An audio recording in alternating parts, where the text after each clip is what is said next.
नमस्कार, मैं हूँ वैष्णवी चतुर्वेदी और आप देख रहे हैं डी लाइव न्यूज। आदिवासी आरक्षण मंच अनुसूचित क्षेत्र द्वारा कोटे में कोटा आरक्षण उपवर्गीकरण की मांग को लागू करने के लिए 6 जनवरी 2025 को जिला मुख्यालय पर प्रदेश स्तरीय आरक्षण महारैली का आयोजन किया जाएगा, जिसको लेकर शनिवार को आदिवासी कॉलेज छात्रावास में पत्रकार वार्ता का आयोजन किया गया। आदिवासी आरक्षण मंच केंद्रीय कमेटी की सलाहकार कमलकांत कटारा ने मीडिया को संबोधित करते हुए कहा कि महारैली को सफल बनाने हेतु अनुसूचित क्षेत्र के सभी राजनीतिक दलों के जनप्रतिनिधियों, सभी छात्र संगठन के पदाधिकारियों, सामाजिक संगठनों तथा धार्मिक संगठनों के पदाधिकारियों को 6 जनवरी 2025 को होने वाली प्रदेश स्तरीय महारैली को सफल बनाने हेतु समर्थन और सहयोग की अपील की गई है। आरक्षण मंच के बलवंत सिंह मच्छार ने बताया कि कोटे में कोटा आरक्षण जनसंख्या के अनुपात में आरक्षण व पात्रता मापदंडों में पूर्ण छूट की 3 सूत्रीय मांगों को लेकर 6 जनवरी 2025 को डूंगरपुर जिला मुख्यालय पर प्रदेश स्तरीय महारैली आयोजित की जाएगी। आरक्षण मंच के डूंगरपुर जिला संयोजक चंदूलाल बरंडा ने बताया कि महारैली में आरक्षण के उपवर्गीकरण को लेकर कुछ निराधार भ्रांतियां हैं, उन्हें भी दूर करने का काम किया जाएगा। आरक्षण मंच के संयोजक रूपलाल डामोर ने बताया कि क्रीमी लेयर की भ्रांतियों के बारे में लोगों को जागरूक किया जाएगा ताकि समाज के सभी लोग एकजुट होकर इस मांग को पूर्ण करवाने हेतु समर्थन देकर आगे आए। उन्होंने कहा कि अभी सरकार ने सभी भर्ती की विज्ञप्ति निकाली है, उस पर अगर कोटे में कोटा आरक्षण लागू होता है तो अनुसूचित क्षेत्र के भीलों को बहुत अधिक नौकरी और प्रमोशन व प्रवेश में फायदा मिलेगा। वंचितों को लाभ एवं न्याय दिलाने के लिए सुप्रीम कोर्ट ने आदेश दे दिया है। हमें तमाम आशंकाओं को निराधार कर एकजुटता दिखानी है। सुशील कटारा, कोटे में कोटे का लाभ देना सुप्रीम कोर्ट और सरकारें भी चाहती हैं, लेकिन इसको लेकर कुछ भ्रांतियां हैं, जिस वजह से कुछ जगह विरोध हो रहा है। आदिवासी आरक्षण मंच ने जो पहल की है वो स्वागत योग्य है। सुप्रीम कोर्ट के फैसले का लाभ दक्षिण राजस्थान के आदिवासी अंचल को मिलना चाहिए। इसके लिए सभी को राजनीतिक स्वार्थ छोड़कर समाज की एक जाजम पर आना होगा। कोटे में कोटे का लाभ सरकारी क्षेत्र के साथ ही प्राइवेट सेक्टर में भी आने वाली पीढ़ी को मिलेगा। रूपलाल डामोर, सुप्रीम कोर्ट में आदिवासी वर्ग में आरक्षण वंचित लोगों के लिए 75 वर्ष बाद एक ऐतिहासिक फैसला दिया गया है। इसके लिए सारी राजनीतिक पार्टियों एवं समाज के युवाओं को एकजुट होना होगा। स्वाभाविक तौर पे हम राजनीतिक क्षेत्र में हैं, इसलिए सबकी नज़र उधर ही जाती है कि कहीं न कहीं इसके पीछे राजनीति तो नहीं। पर मेरा ऐसा मानना है, जब मैं स्वयं या हमारे दोनों सीनियर वरिष्ठ साथी भी यहाँ आए हैं, बाकी लोग भी हैं, जब समाज के जाजम पे राजनीतिक भाषा की बात नहीं होगी तो कोटे में कोटा आरक्षण बिना कुछ किए ही मिल जाएगा। पर समाज को जागने की आवश्यकता है, समाज को यह एहसास भी हो कि सुप्रीम कोर्ट ने जो विषय रखा है वो समाज के वंचित लोगों के लिए। आज हम यहाँ बैठे लगभग सब लोग सक्षम होंगे, पर क्या पीछे हमारा परिवार सक्षम है क्या, हमारा गांव सक्षम है, हमारा कुटुंब सक्षम है क्या? तो उनको भी वो लाभ प्राप्त होना चाहिए। इसलिए सुप्रीम कोर्ट ने इस बात को माना है। निश्चित रूप से ये जो पहल आदिवासी आरक्षण मंच ने की है, मुझे अच्छी तरह याद है कि जब 73 का आंदोलन हो रहा था, 73 की 17 सूत्री 18 सूत्री कुछ मांगे थी और 12-13 मांगे, उस समय युवाओं ने आंदोलन किया, सरकार से वार्ता की। तो आज इतने सारे डॉक्टरों की बात आ रही है, अपने आप तो मिल नहीं किया डॉक्टरों में, इसलिए पदोन्नति में आरक्षण मिला होगा। ऐसे कई विभागों में लोगों को आज व्यावसायिक पाठ्यक्रम में कोई बच्चा पीजी करने जाए 2 करोड़ रुपया चाहिए, अगर प्राइवेट करने जाता है तो। आज आदिवासी समाज के बच्चों को टीडी विभाग पैसा देता है तो वो स्पेलिस्ट बन सकता है। तो ये सब कब दिया? जब थोड़ी सी चिंगारी तो जगानी पड़ती समाज के बीच में, सरकार तक ये बात। नहीं तो हमारे वागड़ी में भी कहावतें हैं, सोरो रोए ने तो आई दवाड़े नहीं। जब तक मांगे बिना कुछ कहा कोई हिलता नहीं है। इसलिए जब कोर्ट ने कहा है, सुप्रीम कोर्ट ने कहा है, तो निश्चित रूप से दक्षिणी अंचल राजस्थान का जहाँ तक बात है, काफ़ी हमारे सीनियर साथी कई बैठे हुए हैं, उन्होंने 1995 हमें जब आरक्षण मिला पंचायत राज से लगा के 1 से 6 पे स्केल और 6 से 9 पे स्केल, अगर 9 से 23 तक मिल जाता है तब भी बहुत कुछ हमको मिल सकता है, पर लोग आगे की बात ही नहीं करते। हम 5.5%, 6% की बात करते हैं, 12 में से 6 की बात करते हैं। तो अलग अलग क्षेत्र में, अलग अलग राज्यों में अलग अलग व्यवस्थाएं हैं सरकारों की, संविधान भी आड़े आता है आरक्षण में कहीं न कहीं, पर फिर भी सरकारें जब भी कोई भी रही हो, आदिवासी समाज के लिए हमेशा बहुताय विकास के आयाम देने की कोशिश की है।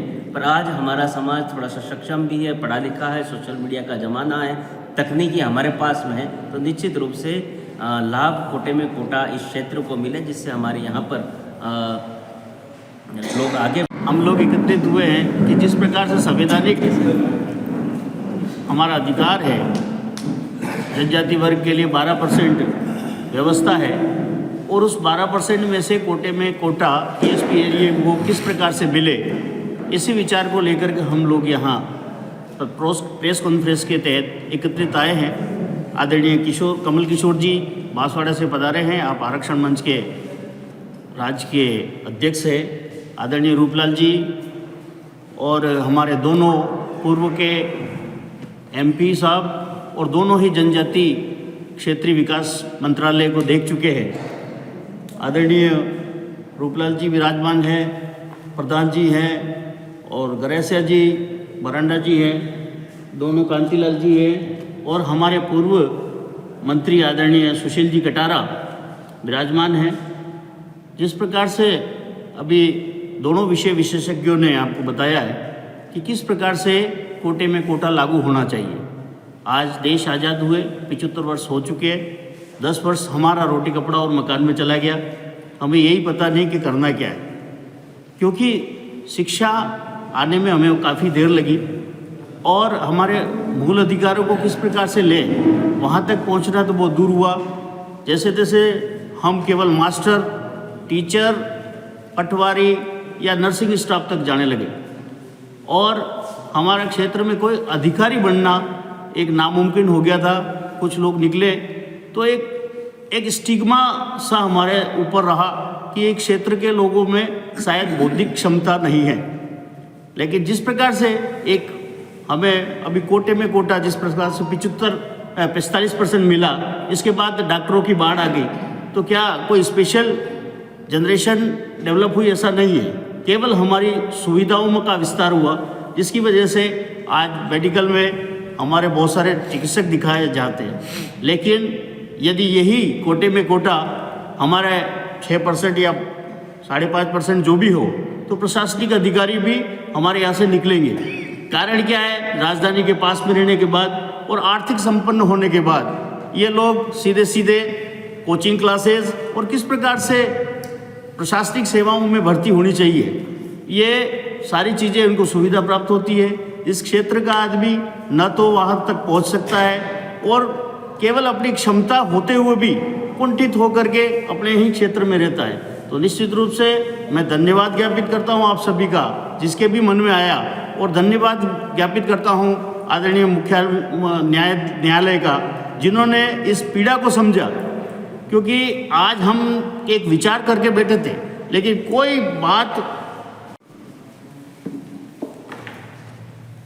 धन्यवाद, आभार, जोहार सभी चैनलों को और हमारे मंच पे बैठे हुए 3 मंत्री, एक्स 2 जनजाति मंत्री और एक जलदा विभाग मंत्री रह चुके, और ये मान के चलिए कोई राजस्थान सरकार यहीं बैठी हुई है। तो मैं ये बात कहना चाहता हूँ, कभी हमारे एक्स मिनिस्टर महेंद्र जी माला जी ने एक बात बताई कि हरियाणा के अंदर कोटे में कोटा लागू कर दिया, प्रस्ताव पारित करके।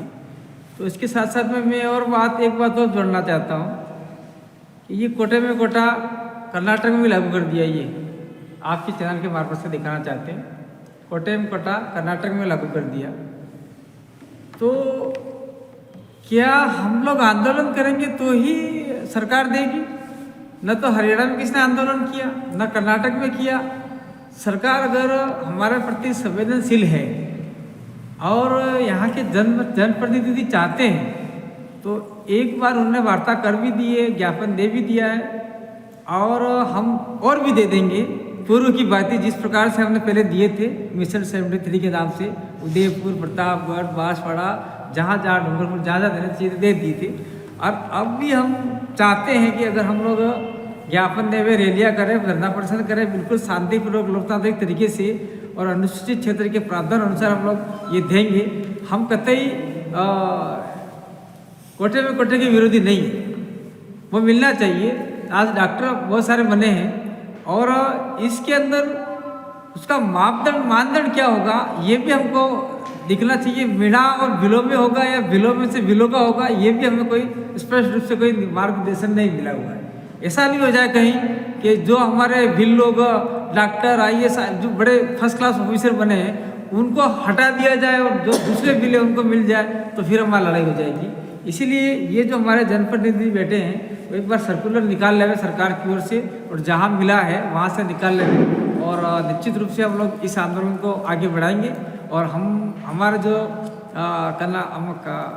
कटारा जी ने बताया कि डूंगरपुर की ओर से ये बैठे हुए थे, डूंगरपुर से मैं अकेला नहीं हूँ, ये हमारे सुशील जी भी हैं, अमृतलाल जी भी हैं, एक्स मिनिस्टर कटारा जी भी हैं, रूपलाल जी डामोर साहब भी है, देवराम जी भी है, चंदू भाई भी हैं और बहुत सारे साथी, ये डामोर साहब भी है, ये मेरे गुरु जी रहे। तो सारे मिलकर हम लोग काम करेंगे। लेकिन आपका इशारा मैं समझ चुका हूँ कि हमारा जो बॉडी है उसके अंदर हम लोग निश्चित रूप से इस बात को रखेंगे और कहेंगे कि हम लोग कहीं पीछे ना हटें और निश्चित रूप से इस आंदोलन में कदम से कदम मिलाकर इम्प्लीमेंट कराने के लिए हम लोग अच्छी तरीके से जो रैली होगी उसमें भागीदारी निभाएं। और इसी के मार्फत से अपन लोग प्रेस कॉन्फ्रेंस में इतनी बात कहेंगे, बाद में अपन लोग चर्चा और कर लेंगे। सभी प्रेस भाइयों को मेरी ओर से धन्यवाद, आभार, नमस्कार जी।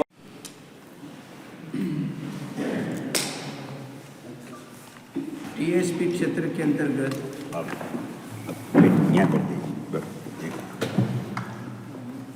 1 अगस्त 2024 का सुप्रीम कोर्ट का आदेश के तहत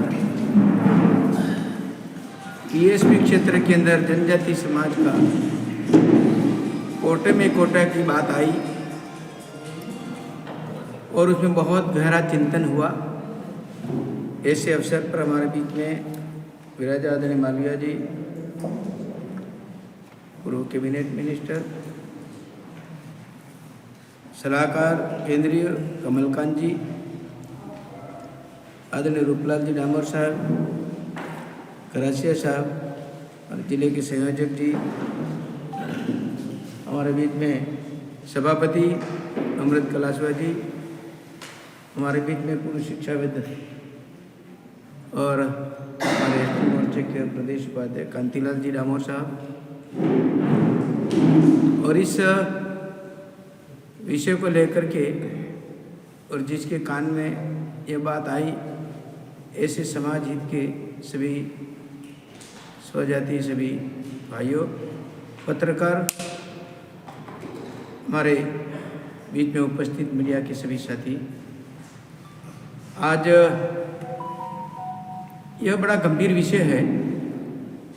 देश की आज़ादी के बाद में जिस तरह से हमारा उदयपुर संभाग जो TSP क्षेत्र कहला जाता है और उसके अंतर्गत जिस तरह से यहाँ के भील आदिवासी ज़्यादा मात्रा में रहते हैं और जिस तरह से पिछड़े हैं, शिक्षा के अभाव के कारण से कई परिस्थितियों के अंदर झेलते हुए आज आगे बढ़ने की कोशिश कर रहे हैं। परंतु पूर्वोत्तर क्षेत्र के हमारे मीणा भाई जो आदिवासी क्षेत्र के अंदर आदिवासी के रूप में अपने आप को सम्मिलित किया है इन्होंने पिछले समय से, और तब से आज ये बड़े भाई और छोटे भाई की बात कर सकता हूँ कि वो पूर्वोत्तर क्षेत्र के सभी मीणा भाई जो हमारे आदिवासी के अंतर्गत आते हैं वो सभी आ जाओ, और सभी इतनी पढ़ाई लिखाई में और आर्थिक दृष्टि से भी इतने संपन्न हुआ करते थे, जिसके कारण से पढ़ाई लिखाई आगे होने से ये छोटी से छोटी 4th क्लास से लेकर के ऊपर प्रशासनिक सेवा में पूर्वोत्तर क्षेत्र के हमारे जितने भी आदिवासी भाई उन्होंने आरक्षण लिया। और जब मैं मंत्री था, जनजाति क्षेत्रीय विकास विभाग मंत्री था, और उस समय भी गुर्जर आंदोलन में ST में से 5% आरक्षण मांग की थी। उसमें बहुत संघर्ष रहा और मैंने बिल्कुल मना कर दिया कि ऐसा संभव हो ही नहीं सकता। मीणा भाइयों का भी यही कहना था कि आपके पद खाली हों तो हमको यहाँ पर टीएसपी क्षेत्र के हमारे लोगों को आप प्राथमिकता दें।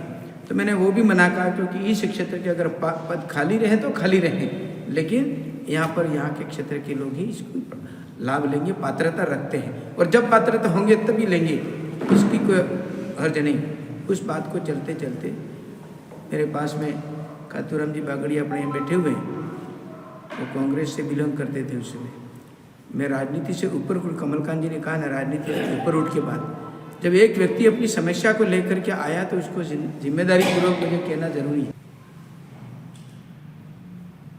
और कई बार मैं कहता हूँ, अधिकारी जिस तरह से भोजन परोसते हैं इस तरह के हमारे हारतिया हैं। अगर हारतिया हमारा होगा तो हमको भोजन मिलेगा, और हारतिया हमारा नहीं होगा तो भोजन नहीं मिलेगा। और वही परिस्थिति आज टीएसपी और नॉन टीएसपी में देखने को मिलती है। वकील हैं तो हमारे मीणा भाई हैं, मजिस्ट्रेट हैं तो मीणा भाई हैं, जनप्रतिनिधि या मंत्री हैं तो मीणा भाई हैं, आईएएस आईपीएस हैं या नीतिगत कोई निर्णय करने वाले हैं तो मीणा भाई हैं। हमारा मांग तो हमारे लोगों ने विधानसभा मैंने भी उठाई, कनकमल जी ने उठाई, लेकिन हमको इसकी सफलता नहीं मिली। लेकिन माननीय कोर्ट ने, ये सिर्फ राजस्थान का सवाल नहीं है, पूरे देश का सवाल है, और ये धीरे धीरे माननीय सुप्रीम कोर्ट में जन याचिका प्रस्तुत हुई, और 7 में से 6 जजेस जिन्होंने कोटे में कोटा आरक्षण की व्यवस्था करने का जजमेंट दिया। और ये जजमेंट आने के बाद पूरे देश के अंदर एक संदेश गया कि जो वंचित हैं, कमज़ोर हैं, उनको ये निर्णय होने के बाद में लाभ मिल सकता है। और हरियाणा दिल्ली के बहुत नज़दीक है, और चुनाव से पहले हरियाणा सरकार ने कोटे में कोटा का निर्णय कैबिनेट में लेकर एक ड्राफ्ट बनाकर लागू कर दिया। अब हरियाणा के नज़दीक हम हैं, हमारे यहाँ पर भी पहले से ही हमारी मांग उठ रही थी, यहाँ कमेटियाँ बैठी हुई हैं। सबको एक आशा की किरण जगी कि हरियाणा की तरह और सुप्रीम कोर्ट के निर्णय के अनुसार राजस्थान सरकार हमारे कोटे में कोटा का जो निर्णय हुआ उसकी पालना कराए। और लंबे समय से यह मांग उठ रही है, उस मांग की पूरी होनी चाहिए। और इसलिए जो बांसवाड़ा हो, डूंगरपुर हो, प्रतापगढ़ हो, उदयपुर हो, सिरोही हो, उन तमाम ज़िलों में इस बात को लेकर बहुत ज़्यादा नौजवानों में और विभिन्न संगठनों के अंदर जागृति आई है। अभी 24 तारीख को जिस तरह से हमने बांसवाड़ा के अंदर रैली का आयोजन किया, और जो नौजवान था, कर्मचारी था, या उनको आने वाले समय में जिसका लाभ मिलने वाला था, वो अपने आप बड़ी संख्या में उस रैली के अंदर उपस्थित हुए, और हमने बहुत शांतिपूर्ण तरीके से ज्ञापन दिया। माननीय मुख्यमंत्री जी बिरसा मुंडा जी की जन्म जयंती के ऊपर बांसवाड़ा आए थे। आदरणीय कटारा जी भी थे, मैं भी था, और भी हमारे जनप्रतिनिधि थे। इस बात को हमने माननीय मुख्यमंत्री जी के सामने भी खुलेआम रखा है, और निवेदन किया है कि माननीय मुख्यमंत्री जी, सरकारें तो आती रहेंगी, जाती रहेंगी, लेकिन ये आपके शासनकाल में सुप्रीम कोर्ट का निर्णय है। तो मुख्यमंत्री जी का मन बहुत साफ है, लगता है कि इसके अंदर हम सब सफलता प्राप्त करने वाले हैं। साथियों, हम ज़्यादा नहीं गिने, मात्र 50 साल का आंकड़ा लें, और किसी भी सर्विस में मात्र 5 व्यक्ति अगर हमारे निकल के आते हैं, तो 50 साल के अंदर आज कितने व्यक्ति निकल के आते हैं? उम्मीद कर सकते हैं आप कहाँ से कहाँ पहुँच जाते हैं। कहने के लिए हमारे पास में मुश्किल से गढ़ी से मनसुख डामोर हैं और महावीर खराड़ी जी हैं। इसके अलावा हमारे पास में आरएस अधिकारी भी हमारे पास में नहीं है, और ये दोनों व्यक्ति हैं आज सीनियर स्केल में हैं, कल वो IAS बनेंगे। अगर ऐसे 5-25 और व्यक्ति होते तो वो भी IAS बनते हैं। कोई तहसीलदार होते तो वो SDO बनते, कोई SDO होते तो कलेक्टर बनते। लेकिन जो समय चला गया वो गया। आने वाले समय के लिए हम कोशिश में लगे हुए हैं और सफलता निश्चित रूप से मिलेगी। और इसके अंदर हम सब पार्टियों को आमंत्रित कर रहे हैं, सब आओ। ऐसा नहीं है कि कोई कानून बन गया तो एक जो आज लीड कर रहा है या आगे होकर काम कर रहे हैं उनको लाभ मिलेगा और दूसरों को नहीं मिलेगा, ऐसा नहीं है, सबको मिलेगा। 45 ST को आरक्षण मिला, 5 SC को मिला और 50 ओपन। मंच, पत्रकार बंधुओं, उपस्थित सभी साथियों, मेरे पूर्व सभी ने पत्रकार वार्ता में अपनी बात रखी है। सुप्रीम कोर्ट ने 75 वर्ष के बाद अपना फैसला दिया है और ये एडवाइजरी है सारी स्टेट गवर्नमेंट को और केंद्र सरकार को कि जो वंचित हैं, आरक्षित वर्ग, उन्हें कोटा में कोटा दे करके उनको बराबर लाया जाए, उनको लाभ दिया जाए। अभी तक उन्हें लाभ नहीं मिला है। सुप्रीम कोर्ट का पहले 2004 का एक फैसला था, उसी को रिवर्ट किया है और ये कंसिडर्ड ओपिनियन है सुप्रीम कोर्ट की।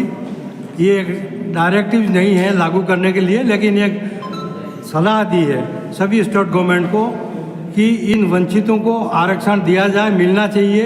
जो लाभ मिल रहा है वो ले रहे हैं। इसमें क्रीमी लेयर की कोई इस तरह की बात नहीं है कि क्रीमी लेयर लागू हो जाएगा तो सर्विस में है उनको उनके बच्चों को लाभ नहीं मिलेगा, ऐसा कहीं नहीं कहा है। और पहले ही माननीय प्रधानमंत्री जी ने भी इस बात को क्लेरिफाइड कर दिया है कि क्रीमी लेयर लागू नहीं होगा, नहीं किया जाएगा।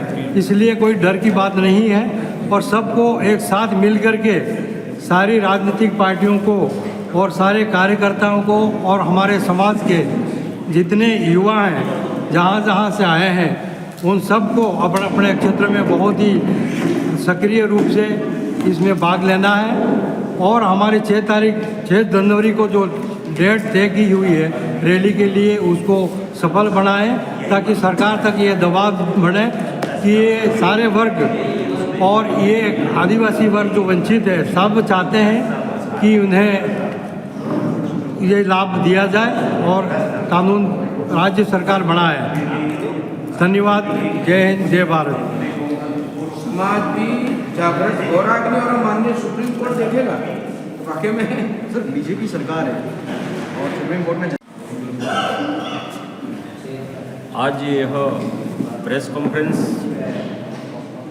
दक्षिण राजस्थान का हमारा जो आदिवासी एरिया है, उस आदिवासी एरिया के लिए पूरे राजस्थान में जो ST आरक्षण 12% है, उसमें से आदिवासी क्षेत्र में ST की जनसंख्या 6.5% है। तो दक्षिण राजस्थान का आदिवासी समुदाय आरक्षण मंच के माध्यम से ये मांग कर रहा है कि जो राजस्थान में ST का 12% आरक्षण है, उसमें से दक्षिण राजस्थान के आदिवासी क्षेत्र के ST को कोटे में कोटा तय करके 6.5% आरक्षण मिले। और माननीय सुप्रीम कोर्ट ने भी 1 अगस्त 2024 को कोटे में कोटा आरक्षण दिया जा सकता है, ये फैसला भी दिया है। राज्यों को एडवाइजरी जारी की है, सलाह दी है कि राज्य चाहे तो दे सकते हैं। अब राजस्थान सरकार के हाथ में है, तो हम सब आदिवासी समुदाय के लोग मिल करके और 6 जनवरी 2025 को एक बहुत बड़ी रैली के माध्यम से सरकार से ये मांग करना चाहते हैं कि हमारी इस मांग को जल्द से जल्द पूरा करें। और हम सभी राजनीतिक पार्टियां जो भी इस आदिवासी क्षेत्र में काम कर रही है, उनसे, सभी सामाजिक संगठनों से, सभी विद्यार्थी संगठनों से ये आह्वान करते हैं कि 6 जनवरी को अधिक से अधिक संख्या में आवे और इस आंदोलन को, इस रैली को सफल बनावे और राज्य सरकार से मांग करें कि हमें कोटे में कोटा आरक्षण मिले। धन्यवाद। तब तक के लिए बने रहिए हमारे साथ और देखते रहिए डी लाइव न्यूज। ताजा अपडेट के लिए हमें इंस्टाग्राम, ट्विटर और फेसबुक पर फॉलो करें। साथ ही हमारे YouTube channel like, comment, share और सब्सक्राइब करें।